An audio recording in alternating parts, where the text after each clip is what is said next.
Welcome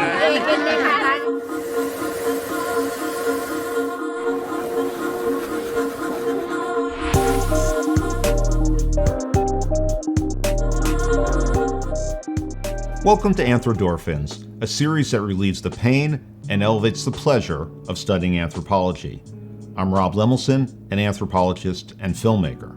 If you watched our videos on childhood and socialization, you know that the transition out of childhood into adulthood is significant to many, if not all, societies around the world, and that many societies often hold a ritual or ceremony to mark this transition. Such rituals are called rites of passage, and they aren't just held for coming of age. Rites of passage mark a number of stages in the human life cycle, and while what happens in rite of passage depends on the particular life changes being celebrated and the cultural values, some anthropologists think there is a fundamental structure underlying all rites of passage that could be considered universal. Part 1 of this video sequence, Rites of Passage Theory, introduces rites of passage and the anthropological ideas about their structure and purpose in society. Part 2, Coming of Age, surveys different rituals where young people around the world can train for and demonstrate their mastery of skills required for adulthood, such as religious and gendered knowledge, bravery, and endurance. Part 3, Funeral Rites, covers the last rite of passage a human will go through, death. Part 4 goes even deeper into this most mysterious transition, raising pressing questions about how rites of passage around death are changing in response to societal conditions today.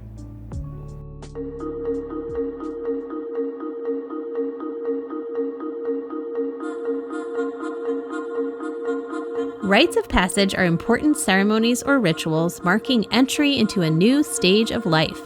Birth, puberty, marriage, and death are some of the key stages that confer significant changes in familial, social, and even spiritual status. All are marked by rites of passage in different cultures throughout the world. Rites of passage can be brief and simple, using familiar objects in intimate spaces. They can be elaborate multi-day affairs celebrated with pomp and circumstance. Or they can require passage through pain or fear, involving feats of bravery and endurance. Some will leave the body permanently changed. According to Arnold Van Gennep, despite the wide variety of rite of passage rituals for different stages of life, the basic underlying structure remains the same. The 3 main phases of rites of passage are separation, liminality, and incorporation. The Javanese Jatilan ritual illustrates Van Gennep's theory well.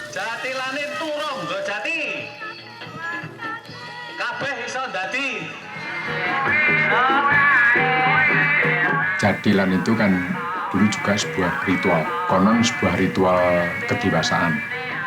Itu dianggap sebagai ritual kedewasaan bahwa anak ini sudah terampil menirukan kuda, berarti sudah dewasa. According to Van Gennep, in the separation phase, people withdraw from their current status to prepare for another. The liminal or transitional phase is the period between stages where one has left one state but not yet joined the next. In the incorporation phase, the rite is completed and a new social, cultural, or religious identity is assumed. At first glance, rites of passage may seem to fundamentally preserve cultural stability. Members of a society move in a regulated and ritualized way from one predetermined phase of life to the next. According to this functional view, rites of passage exert social and moral pressure while building the sense of a shared identity. At the same time, the sensory and social aspects of rites of passage evoke powerful emotions in individual participants. These emotions create a sense of personal relevance and meaning. Such personal experience seems to prove the legitimacy of the rite and of the social and cultural claims and structures that underlie it. Altogether, this compels individuals to conform to social norms and maintain the status quo. What could be more predictable? Except for this whole liminal thing.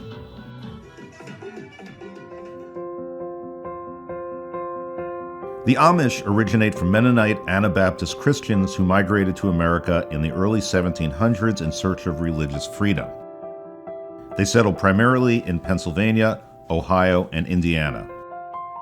The Old Order Amish are known for upholding customs and traditions in their clothing styles and their approach to technology and daily life. They reject modern conveniences and intentionally segregate themselves from mainstream society in order to focus on their family and religion, except during the rite of passage known as Rumspringa. For certain Amish and Mennonite sects during this time, adolescents aged 16 to 21 are invited to leave the community. During this liminal stage, they are free to experience modern society and technology, exploring alternative clothing and hairstyles, using cell phones, driving cars, partying, drinking, experimenting with drugs, and indulging in other previously forbidden activity. Once they complete Rumspringa, they must decide whether to be reincorporated and baptized into the church and dedicate their lives to Amish ways and communities, or reject it entirely and be shunned by their family and community, never to return. By allowing youth to experience alternative ways of living and actively choose the Amish religion and lifestyle, Rumspringa allows them an opportunity to develop a stronger bond to their faith. Such a phase has its risks. Suspended in between, individuals can reflect on their place in society and maybe even question their society's legitimacy. There is a flip side to this sudden alienation, the powerful sensation of an authentic and spontaneous social connectedness that arises between those in the same liminal phase. Victor Turner called this feeling communitas. Turner argued that together, liminality and communitas create a ritual anti-structure that actually serves society. First, liminal experimentation allows people to envision new possibilities for positive social change. Then, through the experience of ritual communitas, social structure is ultimately experienced as anything but arbitrary, but rather as a way to infuse everyday social rules and norms with the purpose of supporting the common good.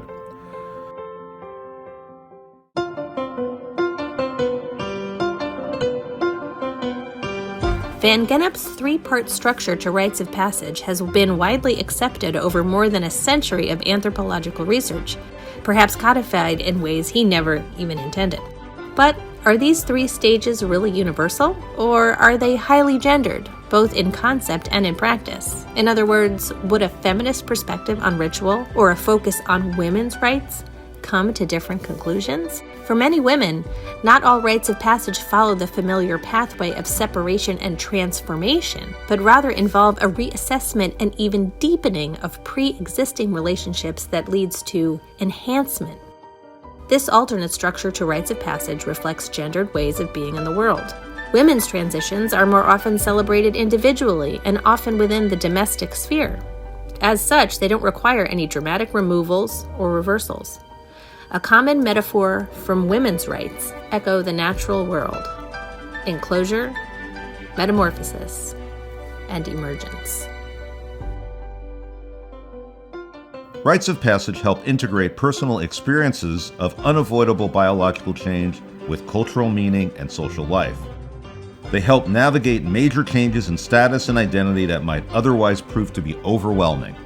Can individuals harness these potentially therapeutic or adaptive benefits of ritual to address major transitions in their own lives? Will such tailor-made rites of passage have the same impact that culturally provided rites might have? Ritual theorist Ronald Grimes says yes.